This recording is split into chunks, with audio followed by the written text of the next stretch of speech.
Hello मेरो नाम चाहिँ जेसन श्रेष्ठ हो र यो चाहिँ मेरो प्रोग्रामिङ फर डेभलपरको क्वेसनहरू हो र म चाहिँ आज यसको सल्युसनहरूको लजिक र टाइम कम्प्लेक्सीको बारेमा बुझाउँदैछु। फर्स्ट क्वेसनमा चाहिँ दुईवटा पार्ट छ, किवर्ड र सिग्नल रिपिटर। फर्स्टमा चाहिँ हामी सिग्नल रिपिटरलाई हेरौँ। यो प्रब्लमको मेन गोल हो म्याक्सिमम कति सिग्नल टावर एउटै स्ट्रेट लाइनमा कनेक्ट हुन सक्छ भनेर फाइन्ड गर्ने। यो सल्भ गर्न मैले स्लोप बेस्ड एप्रोच युज गरेको छु। जावा कोडमा नेस्टेड लुप युज गरेको छु जहाँ हरेक पोइन्टलाई अरू सबै पोइन्टसँग कम्पेयर गरिन्छ। स्लोप क्यालकुलेट गर्न मैले डिएक्स र डिवाई डिफरेन्स युज गरेको छु। फ्लोटिङ पोइन्ट प्रिसिसन इस्यु नहोस् भनेर मैले जिसिडी एल्गोरिदम युज गरेर स्लोपलाई नर्मलाइज गरेको छु। त्यसपछि मैले ह्यास म्याप युज गरेको छु स्लोपको फ्रिक्वेन्सी काउन्ट गर्नको लागि। यदि मल्टिपल पोइन्टको स्लोप सेम पोइन्टमा छ भने त्यो सबै स्ट्रेट लाइनमा परिन्छ। अनि यसको टाइम कम्प्लेक्सिटी चाहिँ ओएन स्क्वायर हो, किनभने हरेक पोइन्टलाई अरू सबै पोइन्टसँग कम्पेयर गर्न पर्छ। अनि अर्को हो क्वेसन 1को अर्को हो किवर्ड सेगमेन्टेसन।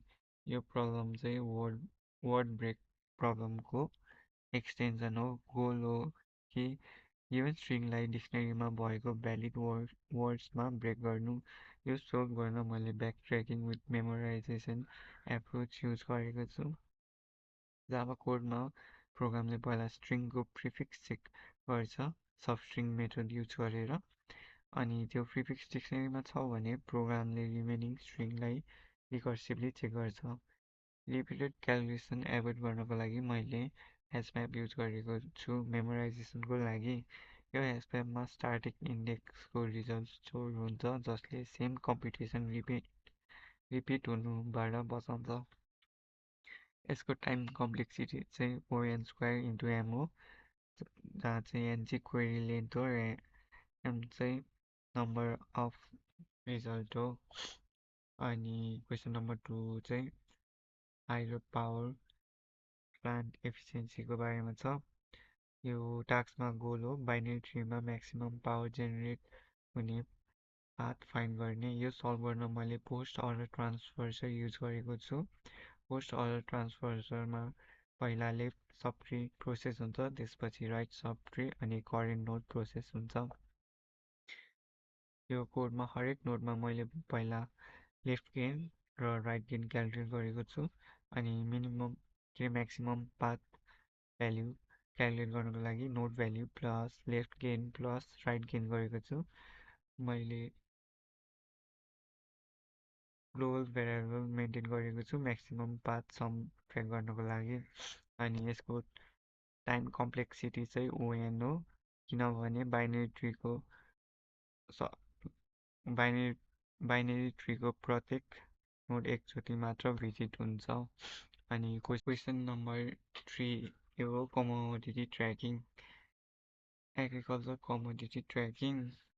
अब यो प्रब्लम चाहिँ best time to buy and sell stock with K transaction जस्तो प्रब्लम हो। यो सल्भ गर्न मैले डाइनामिक प्रोग्रामिङ एप्रोच युज गरेको छु। यो जाभाको इम्प्लिमेन्टेसनमा मैले डिपी टेबल क्रिएट गरेको छु। यहाँ डिपी एउटा ब्र्याकेटमा डी अर्को ब्र्याकेटमा डी रिप्रेजेन्ट गर्छ। डे भनेको डी अनि टी भनेको ट्रान्ज्याक्सन युज गरेर पाउन सकिने म्याक्सिमम प्रफिट।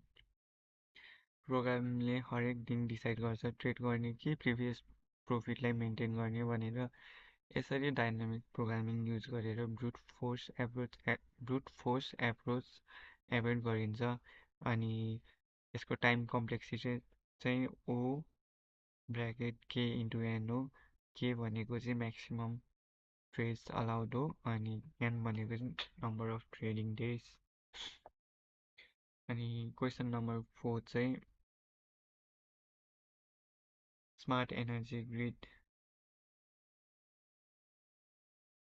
यो चाहिँ यसको कोड भयो। यो टास्कमा मैले smart energy grid local distribution system implement गरेको छु।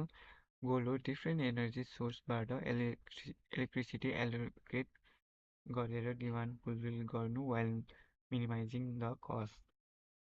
जावा कोडमा मैले एनर्जी सोर्सको कस्ट र क्यापेसिटी एरेमा स्टोर गरेको छु। डिमान्ड क्यालकुलेट गरेर मैले ग्रिडी एल्गोरिदम युज गरेको छु। प्रोग्रामले पहिला लोएस्ट एनर्जी सोर्स सेलेक्ट गर्छ। जावा कोडमा यो गर्न मैले एरे डट सर्ट युज गरेको छु सोर्सेसलाई कस्टको बेसिसमा अर्डर गर्न। त्यसपछि प्रोग्रामले रिमेनिङ डिमान्ड क्यालकुलेट गरेर एनर्जी एलोकेट गर्छ। यसरी सिस्टमले टोटल कस्ट मिनिमाइज गर्दै डिमान्ड फुलफिल गर्छ। यसको टाइम कम्प्लेक्सिटी चाहिँ ओ ब्राकेट एच इन्टु एस लग आउँछ अनि एच भनेको आवर्स रिप्रेजेन्ट गर्छ र एस भनेको एनर्जीको सोर्स।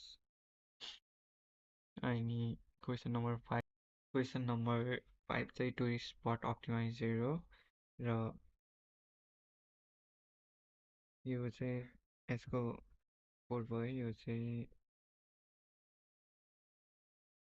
अब यो प्रब्लममा चाहिँ मैले टुरिस्ट स्पट अप्टिमाइजर सिस्टम डेभलप गरेको छु। यो प्रोग्रामको गोल हो टुरिस्टको बजेट, एभाइलेबल टाइम र इन्ट्रेस्टको बेसिसमा बेस्ट टुरिस्ट स्पट सजेस्ट गर्नु हो। यो जावाको इम्प्लिमेन्टेसनमा प्रोग्रामले डिफ्रेन्ट टुरिस्ट लोकेसनको इन्फर्मेसन स्टोर गर्छ, जस्तै एन्ट्री फी, भिजिट ड्युरेसन र इन्ट्रेस्ट ट्याक्स। प्रोग्राममा मैले दुईटा डिफ्रेन्ट एप्रोच कम्पेयर गरेको छु। ब्रुट फोर्स एप्रोच पहिलो एप्रोच हो। यो मेथडमा प्रोग्रामले सबै पोसिबल रुट जेनेरेट गर्छ युजिङ प्रिमिटेसन। त्यसपछि हरेक रुट इभ्यालुएट गरेर सबैभन्दा बेस्ट रुट चाहिँ कुन चाहिँ हो भनेर चुज गर्छ। यो म्याथमेटिकली अप्टिमल सल्युसन दिन्छ, तर यो मेथड अलिक स्लो हुन्छ किनभने यो एल्गोरिदमको टाइम कम्प्लेक्सिटी ओएन फ्याक्टोरियल हुन्छ, जसको मतलब पोसिबल रुटको नम्बर एक्सट्रिमली फास्ट इन्क्रिज हुन्छ। अनि अर्को एप्रोच चाहिँ ग्रिडी एप्रोच। यो एप्रोचमा प्रोग्रामले next best tourist spot choose गर्छ बेस्ड अन स्कोर क्यालकुलेट हुन्छ इन्ट्रेस्ट म्याच र कस्ट एफिसिएन्सीको बेसिसमा। यो मेथडले क्विकली गुड सल्युसन दिन्छ, तर सधैँ म्याथमेटिकली अप्टिमल सल्युसन ग्यारेन्टी हुँदैन। यो टास्कले एल्गोरिदम डिजाइनमा इम्पोर्टेन्ट कन्सेप्ट देखाउँछ, जुन हो trade off between speed and optimality. Brute फोर्सको टाइम कम्प्लेक्सिटी ओएन फ्याक्टोरियल हुन्छ, अघि भनिसक्यो। अनि ग्रिडीको चाहिँ ओएन लग एन हो, किनभने टुरिस्ट स्पटलाई स्कोरको बेसिसमा सर्ट गरिन्छ। अनि 5 को अर्को क्वेसन हो वेदर डाटा कलेक्टर। अनि यसको यो सल्युसन अनि यो कोड भयो। 5B चाहिँ अब वेदर डाटा कलेक्टर। यो टास्कमा मैले multi threaded weather data collector application develop गरेको छु जावामा। यो प्रोग्रामको गोल हो डिफ्रेन्ट सिटिजको वेदर डाटा फेच गर्ने र सिक्वेन्सियल र प्यारलल एक्जिक्युसन कम्पेयर गर्ने। प्रोग्राममा मैले नेपालको थुप्रै सिटिज डिफाइन गरेको छु, जस्तै काठमाडौँ, पोखरा, विराटनगर, नेपालगञ्ज र धनगढी। अनि जियुआई रेस्पोन्सिभ राख्नको लागि मैले स्विङ वर्कर क्लास युज गरेको छु। प्रोग्राममा दुईटा एक्जिक्युसन मोड्स इम्प्लिमेन्ट गरेको छु। सिक्वेन्सियल मोडमा प्रोग्रामले सिटिजको वेदर डाटा एक गरेर फेच गर्छ। पहिला काठमाडौँको डाटा फेच हुन्छ, त्यसपछि पोखरा अनि अरू सिटी। यो एप्रोच सिम्पल छ, तर एक्जिक्युसन टाइम स्लो हुन्छ किनभने सबै रिक्वेस्ट 1 by 1 प्रोसेस हुन्छ। अनि अर्को हो प्यारलल एक्जिक्युसन। यो इम्प्लिमेन्टेसनमा मैले एक्जिक्युटर सर्भिस थ्रेड पुल युज गरेको छु। यसले मल्टिपल थ्रेड एकै टाइममा रन गर्न एलाउ गर्छ र प्रोग्रामले मल्टिपल सिटिजको वेदर डाटा एकैचोटिमा फेच गर्छ। यसले प्रोग्रामको एक्जिक्युसन टाइम अलिकति रिड्युस गर्छ। रिजल्ट चाहिँ के हुन्छ भन्दाखेरि प्रोग्रामले टेबल र चार्टमा रिजल्ट डिस्प्ले गर्छ जसमा सिक्वेन्सियल र प्यारल एक्जिक्युसनको पर्फर्मेन्स कम्पेयर गरिन्छ।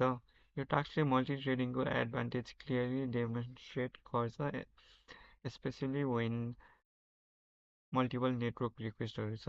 यसको टाइम कम्प्लेक्सिटी चाहिँ डाटा फेचिङको टाइममा ओएन हुन्छ, एन भनेको नम्बर अफ सिटिज, तर प्यारल एक्जिक्युसन युज गर्दा एक्चुअल रन टाइम रिड्युस हुन्छ किनभने मल्टिपल टास्क एकै टाइममा रन हुन्छ।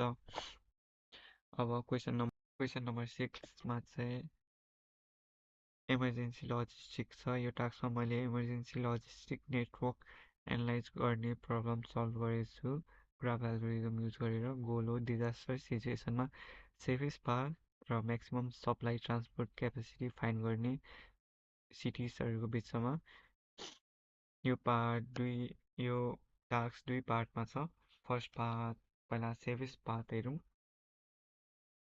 Normally shortest path problem solve गर्न डायस्ट्रा एल्गोरिदम युज हुन्छ, तर यो केसमा एज, वेट र डिस्टेन्स होइन, सेफ्टी प्रोबेबिलिटी हो। एक्जाम्पलको लागि 0.9 इन्टु 0.8 यो मल्टिप्लिकेसन डाइरेक्टली युज गर्दा एल्गोरिदम एप्लाई गर्न गाह्रो हुन्छ। त्यसैले मैले लघुमेट्रिक ट्रान्सफर्मेसन कन्सेप्ट युज गरेको छु र त्यसको म्याथमेटिकल आइडेन्टिटी चाहिँ log a into b is equal to log a plus b। यो ट्रान्सफर्मेसनले मल्टिप्लिकेसनलाई एडिसनमा कन्भर्ट गर्छ। अनि जावाको इम्प्लिमेन्टेसनमा मैले लग वेट युज गरेर स्ट्यान्डर्ड डायस्ट्रा एल्गोरिदम एप्लाई गरेको छु। यसले प्रोग्रामलाई सेफेस्ट रुट एफिसियन्टली क्यालकुलेट गर्नलाई हेल्प गर्छ र यसको टाइम कम्प्लेक्सिटी चाहिँ ओ ई लग भी हो। ई भनेको नम्बर अफ एजेस, भी भनेको चाहिँ नम्बर अफ भर्टिसेस अनि म्याक्सिमम ट्रान्सपोर्ट क्यापेसिटी क्यालकुलेट गर्नको लागि चाहिँ maximum number of supply truck काठमाडौँबाट बिरगन्जसम्म ट्रान्सपोर्ट गर्न सकिने क्यापेसिटी फाइन्ड गरौँ पहिला सुरु। यो सल्भ गर्न मैले एडमोन्ड्स कार्भ एल्गोरिदम युज गरेको छु। यो एल्गोरिदम फोर्ड फुल्करसन मेथडको इम्प्रुभ भर्जन हो। एल्गोरिदमले ब्रेथ फर्स्ट सर्च युज गरेर आर्गुमेन्टिङ पाथलाई रिकर्सिभली फाइन्ड गर्छ अनि प्रत्येक पाथमा प्रोग्रामले बोतलने क्यापेसिटी क्यालकुलेट गर्छ अनि नेटवर्क फ्लो अपडेट हुन्छ। यो प्रोसेस रिपिट हुन्छ अन्टिल अरू आर्गुमेन्टिङ पाथ एक्जिस्ट गर्दैन। फाइनली प्रोग्रामले म्याक्सिमम पोसिबल फ्लो क्यालकुलेट गर्छ बिट्विन सोर्सेस र डेस्टिनेसनको बिचमा। यसको टाइम कम्प्लेक्सिटी चाहिँ ओ भी इन्टु ई स्क्वायर हो। भी भनेको नम्बर अफ भर्टिसेस, ई भनेको नम्बर अफ एजेस। यति थियो सबै क्वेसनहरू। Thank you.